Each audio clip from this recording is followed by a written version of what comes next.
We're gonna be twin turboing our Acura NSX to put it up against the Huracan STO in the quarter-mile drag race. Oh my goodness. Dude, these look freaking good. That was horrible. I have no idea how expensive this is.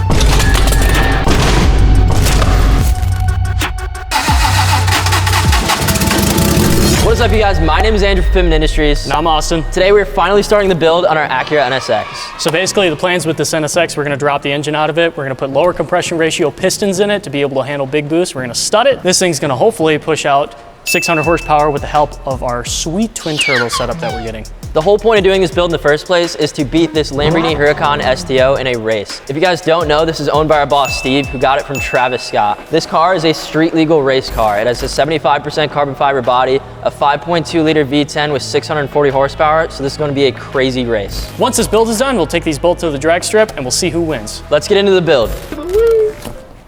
So first thing we need to do is lift this up to be able to get the lift under it, and then we can get to work. We're gonna take the window off. By the way, that's why I threw that box. I don't wanna break it with the engine hoist we're gonna be using to pull the engine, or to drop the engine down, and we're gonna set it gently in there. I have no idea how expensive this is, and I don't wanna find out.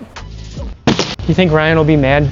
Can we repair this? All right, so first up, we need to lift the air suspension so we can actually get car lift underneath. So once we have this thing set up on the lift, I'm gonna go ahead and take this window out because I don't wanna find out how expensive they are. I really don't wanna break it with that engine hoist when we're dropping the engine of the trans out of this thing. Oh my knees.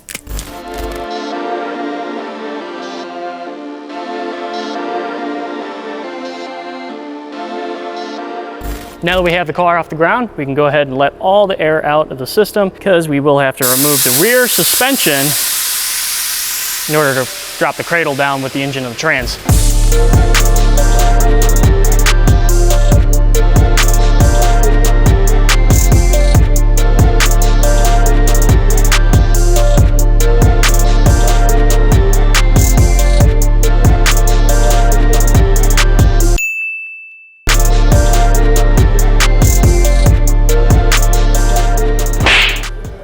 No, that will shatter. I accidentally threw a magnet when I was like 6 years old and I shattered my rear glass at the house. Get this out of the way in case Andrew throws more bolts. So now that we've got the hatch off, we didn't break the glass, thankfully. We got the deck lid off. We're gonna go ahead and start removing the brackets, braces, mounts, air box. We're gonna drain the coolant and drain the oil. Start getting this thing ready to drop out the bottom. Here, hold that.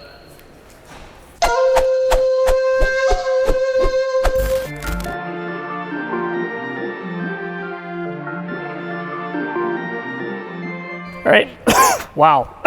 As I had something going down the wrong pipe. Anyways, we don't have time for this, so I'm basically just gonna cut the belt here. I already tried loosening up these bolts and using a pry bar to try to get a little bit more space, but there it is. No way, bro, just cut the belt.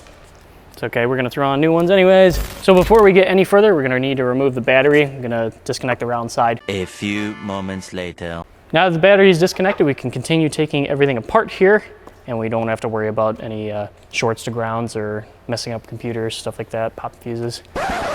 Before we start taking everything else apart, I wanna drain all the fluids underneath it.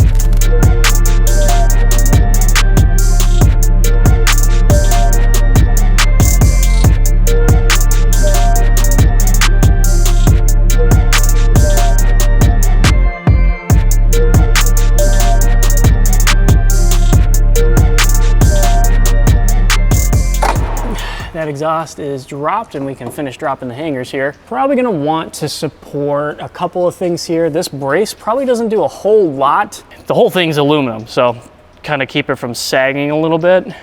I do wanna throw some port under the control arms or something. Helicopter, helicopter. What happened? Go to the hospital if ingested. I spit it out.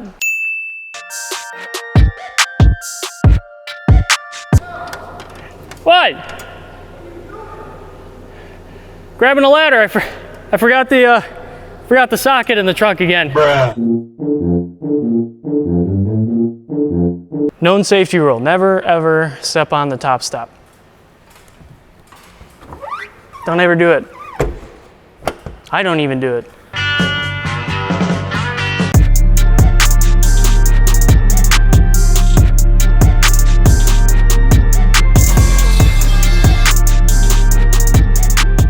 All right, boys and girls, we are dropping this. Hopefully not literally. I underestimated how heavy it was. That's heavy. I saw that it was hanging like on here still, and I was like, okay, all right. Just to play everything on the safe side, we'll put a strap over the car, just to make sure when we drop the engine and the trans out of it, that the car doesn't want to go forward heavy. All right, guys. I know engines need back pressure. I know we're all curious if this thing actually sounds like a lawnmower without exhaust on it.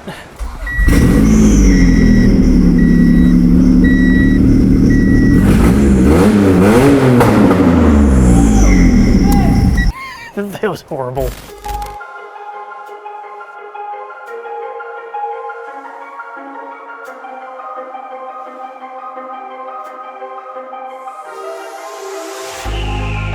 So now it's time to remove the fuel lines, the electrical connectors and harnesses from this side of the car, and after that we'll be able to put the cradle that holds the engine and the trans on jack stands, and we'll be able to strap the car down to the lift to make sure it doesn't go anywhere. But yeah, this should be coming out real soon.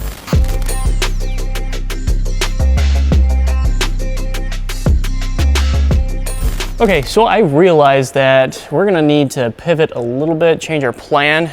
We need to get this thing off the lift to be able to pull the next project car on. This entire thing has to come down. So what we're going to do is the original plan, drop everything out of here, but then afterwards we're gonna have to put the frame pieces, the control arms, and the wheels all back on. So what I'm going to do right now is start pulling my CV shafts. First I'm gonna disconnect the lower control arm, the tie rod, then pop out the CV shaft. Once we get the CV axles out, we can start dropping the engine and the trans all together. And once it's hanging off the ground from the hoist, what I'm going to do is disconnect all these motor mounts here and pull this whole bracket assembly with the control arms and everything away from the engine and the trans, and then bolt everything back up to the car so we can put the wheels on. Let's get started.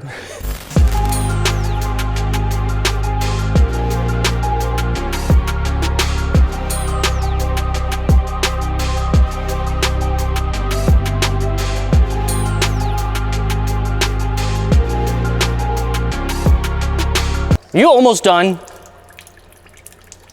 Come on. This is taking such a long time.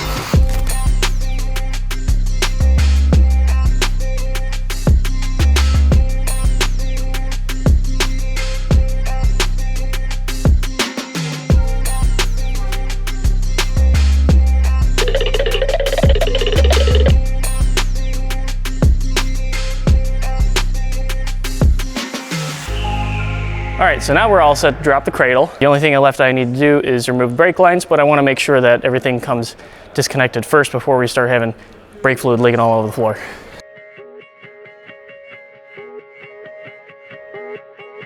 Cool, so brake lines are off.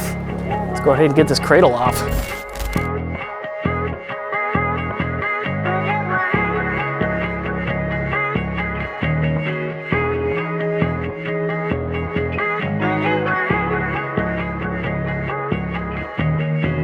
Just like that, the cradle is finally on the ground. So what I'm gonna do is put all these bolts back in their homes.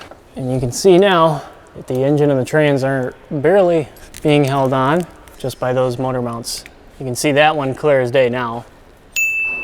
So let's slide this setup out of the way, and then we'll go back down with the car and get the engine hoist set up. All right, on three, are you ready? Yep. 3. 1. Wait, no, it's way heavier than I thought. Okay. Oh my goodness. It's water broke. Dude. Stick it back in. That came out like Taco Bell on a Tuesday night. Cool, so now that we've got the cradle out of the way, let's go ahead and put the car down. I'm gonna set some blocks of wood underneath the engine and the trans just for support. And then we'll start hooking up the chains and putting the engine hoist overhead.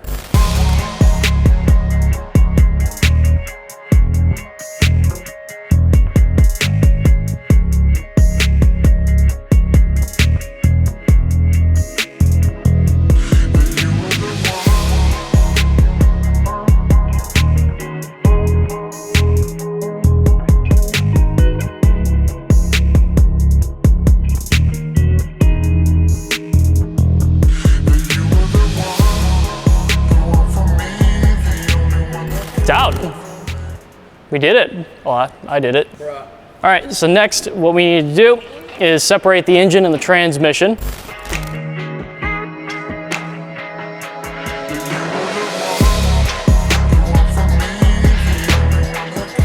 So now that the transmission is detached, we can clear some space, make some room, and throw this onto the bench. Start rebuilding that. We'll get the engine on the stand. We'll be good. We'll start tearing down the engine and I'll send out the rods to be bushed.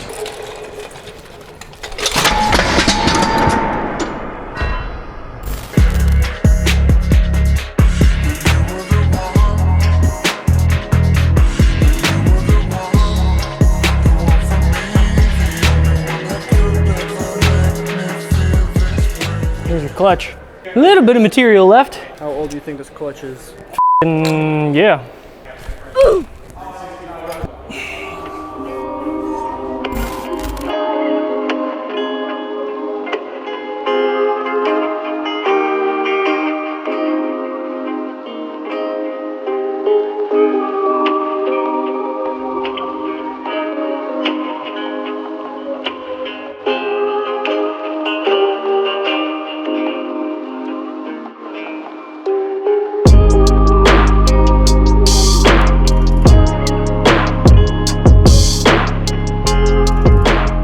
All right, so now that we've got the engine and the trans out, it's time to put this assembly back up so we can get this off the lift and roll it out of here and get the lift prepped for the next project.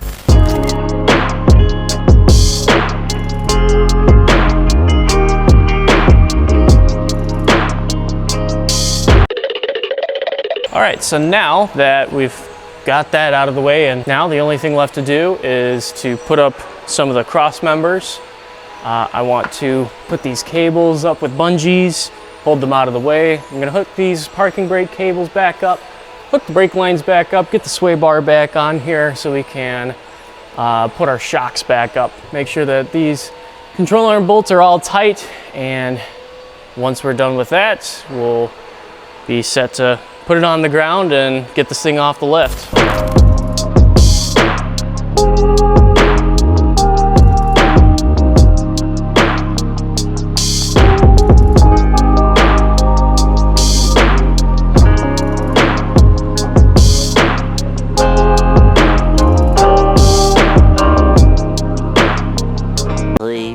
Later. All right, so we've got the cradle back in, or suspension setup, whatever. Everything's bolted back on. The wheels are bolted back on. Now it's time to get this thing rolled off the lift here to make some room for our engine and engine stand so we can start tearing that sucker down.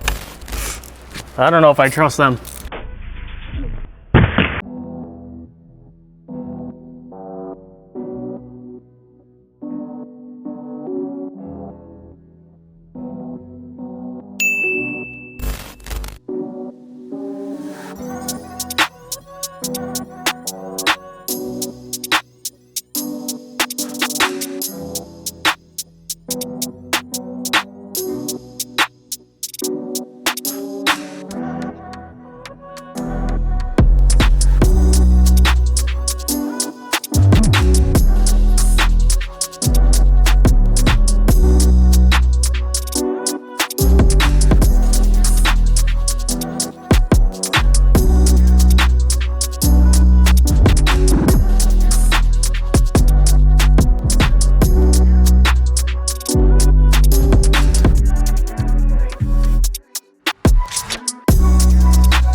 We have all the parts necessary right here in these boxes to completely build our NSX engine. We have about $30,000 worth of parts right here that we're gonna unbox, so let's get into it.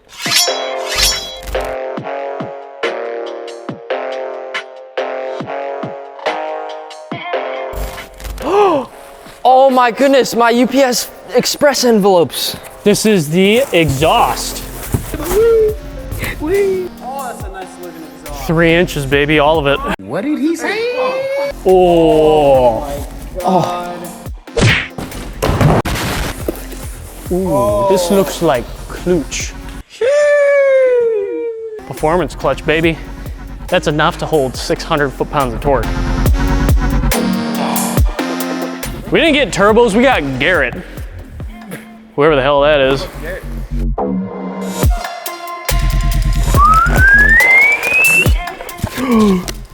Our blow-off valve to make the stoo-doo noises. This is our Cerakoted intercooler piping. Dude, these look freaking good. This has got to be the trans case half. Yep, and this is why we have to rebuild the transmission, because from the factory, where the snap ring sits, there's an internal snap ring that falls out of place and the whole transmission just explodes. So as you can see here, there's a lot of parts, $30,000 worth. It's time to put all this stuff together. But by the end of this, we will have a fully built twin turbo NSX. Okay, so now we've got our engine shipped out to one of our best local machine shops that happens to build world record breaking R35 GTR engines. Let's go ahead, take some time and rebuild this transmission. So these 5 speeds actually have a little known defect on the inside of them, which could make or break your build. So Honda boys, pay attention. I'll crack this open and I'll show you what that defect is. Okay, so first what we're going to do is take some of these sensors off, and then we'll get these bolts off. I'm just gonna go ahead and take them off in a crisscross pattern, get them all off. Then we'll flip this guy upwards. Then there's a cap here, remove that. There's a snap ring in here, take the snap ring out. And then this case half, with a little bit of persuasion, should slide out so we can see all of our gear sets. So let's get to it.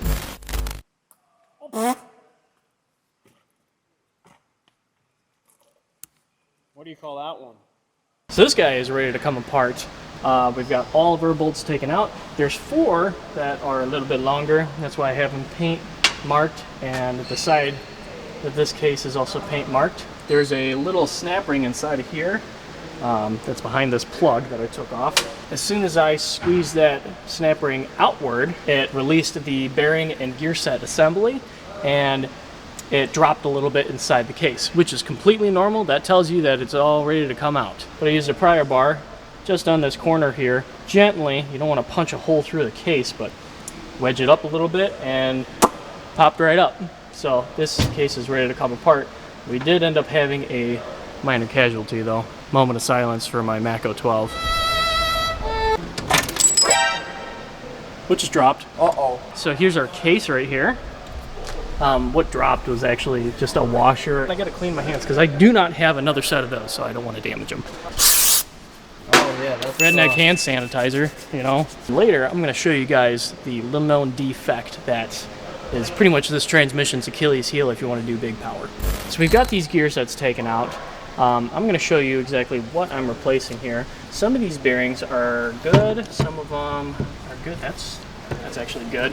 This one is a little questionable. See how much play that thing's got, so that one's due. We're also going to be replacing these brass pieces here. These are your synchros. So now that you guys kind of know what's going on inside of here and what's going to be replaced, let's take these apart, keep it well and organized. We don't want gears being flipped upside down or going on the wrong shaft. That would be pretty bad news for when we're putting it back together. So let's get to work. 2,000 years later. Okay, so the gear sets are all put back together. Got brand new synchros. We've got new slider collars. You can see how that's not really moving around at all anymore. Got brand new bearings. We got a brand new nut, crush washer. So everything went together perfectly fine. Some took a little bit of motivation, little smacks of a mallet, but hey, it's fine. On to the part where I let you know about that little defect. So you might be wondering why we have 2 case halves here. One looks shiny. Well, that's a new one. That's a superseded part number. See, there's an internal snap ring that is inside of here. The snap ring's still in there. That's what holds one of those gear shafts in place. The problem is with that specific one, the old one, that snap ring groove that's machined into the case isn't machined deep enough. It doesn't have a strong enough ledge. And eventually what can happen is if you have a little bit too much torque or you take your stock NSX to the track one too many times, that snap ring groove is going to give, that snap ring is going to fall out, and that gear shaft assembly is going to be flopping around inside your transmission, destroying the heck out of the gears inside. These are not inexpensive transmissions. So we're going twin turbo. We're doing a lot of power. This is a necessary thing. Otherwise, if you don't have that snap ring fault in your transmission, these 5 speeds are good enough to hold up to 500-600 horsepower. So now let's go ahead and take everything from this old trans case half. We'll transfer it over to the new one. We'll place the bearings and seals necessary inside of this trans case half. We'll put our gear sets in, this new housing back on, and we'll be good to go. That snap ring's not going to come out, and this should be able to handle 600 horsepower no problem. 12 seconds later. All right, and just like that, we have everything assembled here. We've gone through all of our gears, and I've done clearance measuring off camera, basically just because it's boring stuff, but the main thing is to make sure that it's somewhere between, I think it's 10 and 20 thousandths for these forks, and that's really the main priorities. And then when this shaft is inside of this transmission with that snap ring, once that snap ring's in place, all of these gears should be lined up perfectly. We have our brand new case here with our nice and thicker machined groove for our snap ring, so that won't fall out again. Everything's transferred from the old housing to this one. Everything's lubed up bearing wise. Let's go ahead and throw some Honda Bond on this and get it put together.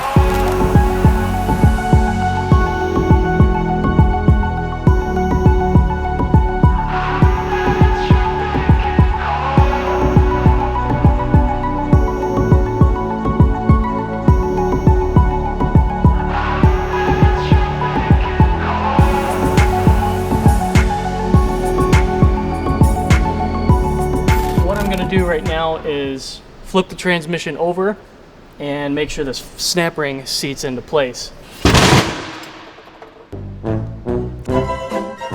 So we got our transmission all put back together, sealed up, torqued down. We've got absolutely no shaft play back and forth. I'm gonna go ahead and finish cleaning this guy up.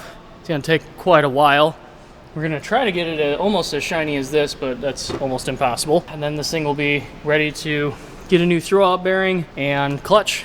Tomorrow. All right, so now that the transmission is put together, now it's finally time to put this engine back together. We got it back from the machine shop, and now we're gonna cook this puppy. What? We're gonna cook this puppy up to 600 horsepower. That doesn't even make sense to say. Now it's a thing. Yeah, now it's a thing. We're gonna build this engine to handle 600 horsepower, so we can slap some twin turbos on here. Might be noticing something different in the frame. We had a little side project. We had to mount a Formula 1 car model on the wall. It's kind of hard to call it a model. It's 800 pounds, but yeah, I really hope that doesn't fall on top of me while I'm building this. Anyways, let's get this engine mounted on the stand so we can start throwing our pistons, connecting rods, everything on this beast.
All right, guys, now that we've got the head studs installed, it's time to install our head gaskets before we throw the heads on. First, I need to figure out how to open up this package, so.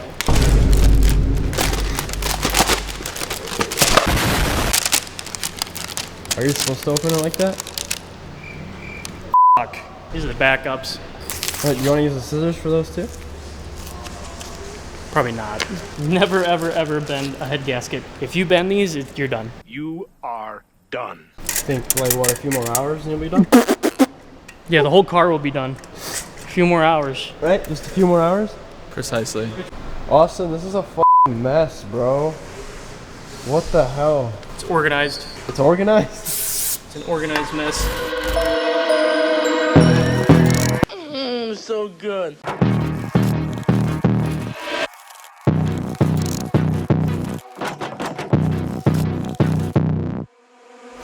So how much work is there left? Putting the timing set on, then the timing cover, putting the oil pan on, but first we need to weld on our baffle plate inside the oil pan. We've got to put the cams in. I'm gonna put the cams in now, obviously before the timing belt. After that, valve covers and the intake. Should be done building this today.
So it's the next morning. I left late last night because I wanted to make sure, double check everything today and make sure I wasn't going crazy. But stop biting me.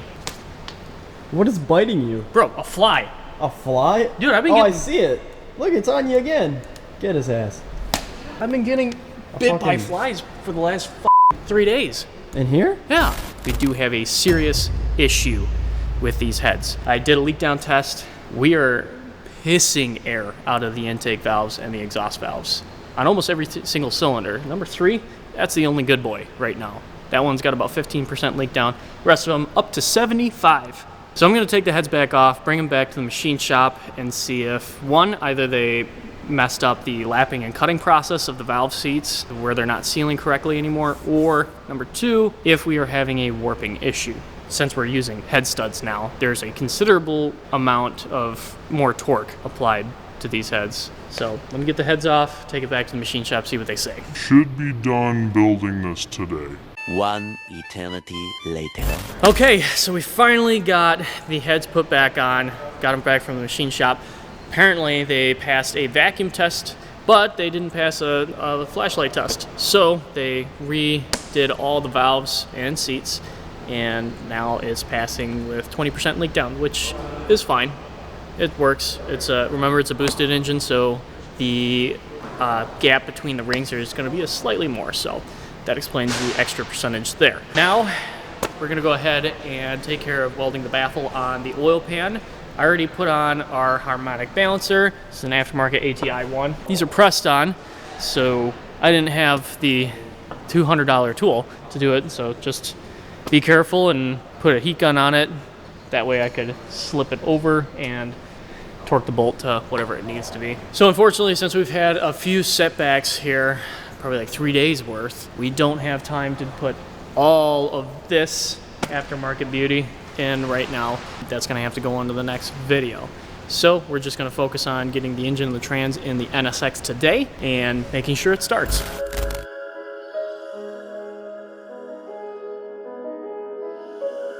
Okay, engine is finally all put back together, minus a couple pulleys and stuff, but that can wait until it's on the cradle. So now that everything in that is finally good to go, we need to get this car back up on the lift. So we're gonna use some help, push it, and then we can start dropping the cradle back out of this, get it on the ground, get the engine and the trans on the cradle, and then lower the NSX onto the cradle, bolt everything up, get all the wiring said and done, and then you should be starting this today.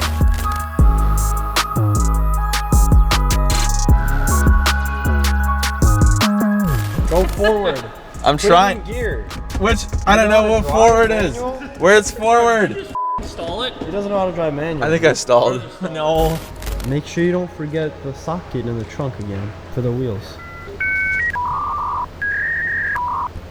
Right, yeah.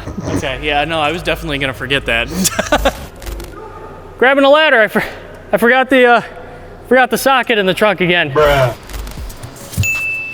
Cradle's on the ground. Now let's get the engine and the transmission mated up on the cradle so we can go directly down with the NSX, bolt everything in, and start hooking up our wiring so we can crank this thing over.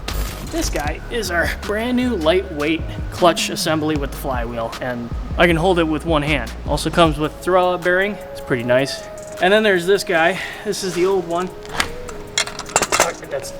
That's literally all I can lift it on the ground. It's starting to tip me over. That's our stock one. So we should be able to rev a little bit faster with this lightweight flywheel. And this clutch assembly is made for more than 500 foot-pounds of torque. So that should be right about what this guy's putting out. It'll be 600 horsepower off the crank, but closer to 500 foot-pounds of torque. And that's really what you want to go off of when you're speccing out a clutch for yourself. So this is going to be really nice, very nice. They're nice.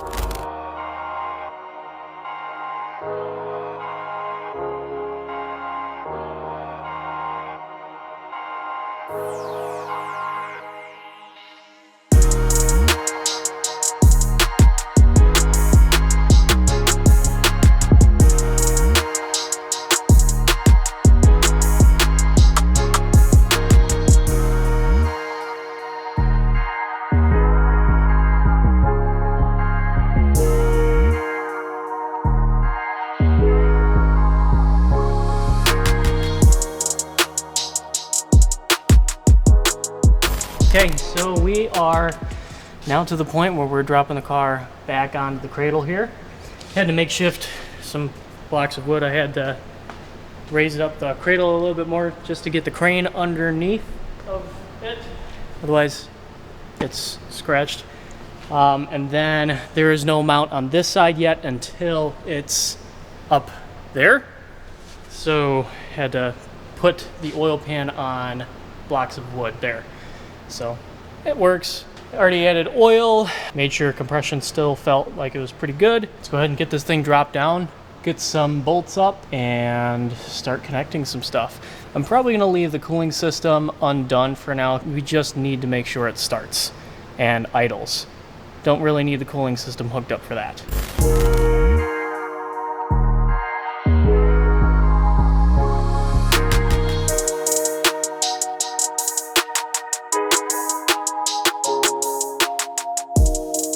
All right, so now that the engine's finally in, got all the wiring, for the most part done, we're gonna undo everything anyway, so I didn't worry about organization. Do you hear the pain in his voice? I understand he spent however many hundreds of hours installing this engine, doing all the parts that go into it, but all the culmination of the entire effort that Austin has done on this engine, and me, of course, you know, I helped put it in. Right, Austin?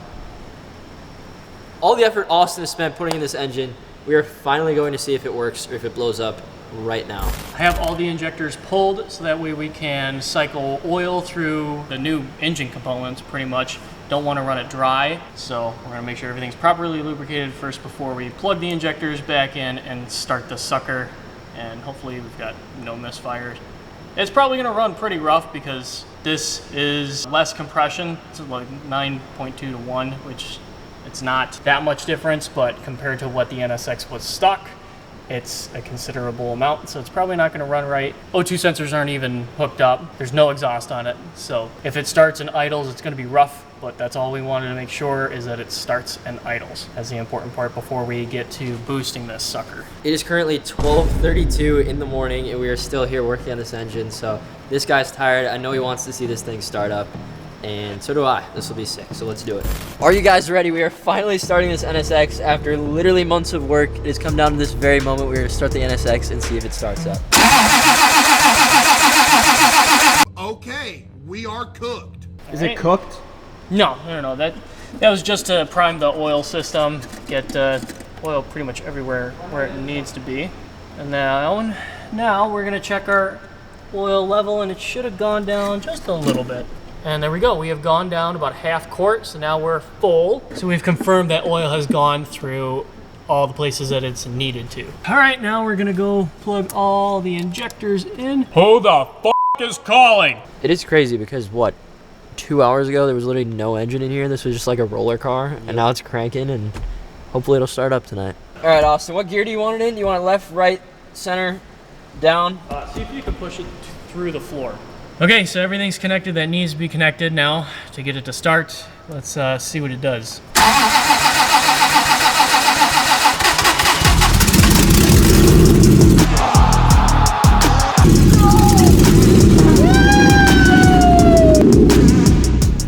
That sounds crazy. Well, that's right off the headers. Why does it smell like that? It's because it's a fresh rebuild, so that means there's oil in the cylinders. From when I was lubing everything up, there's yes. some of that residual oil left. So it's got to burn off. So it's burnt lube smell. Yeah. I think it's because Austin farted. All right, you guys, the engine is finally in here in the NSX, and it's actually started up. It's crazy to me that this engine was outside of the car 3 hours ago, and now it's in the car, starting up, no problem. Austin did an absolutely fantastic job. Shout out to him. We're gonna finish the entire build in the next video. We're gonna add twin turbos, we're gonna finish the wrap, we're gonna add wheels, absolutely everything to polish this car and make it as absolutely beautiful as it needs to be. Make sure to subscribe so you don't miss that video. We'll see you in the next one.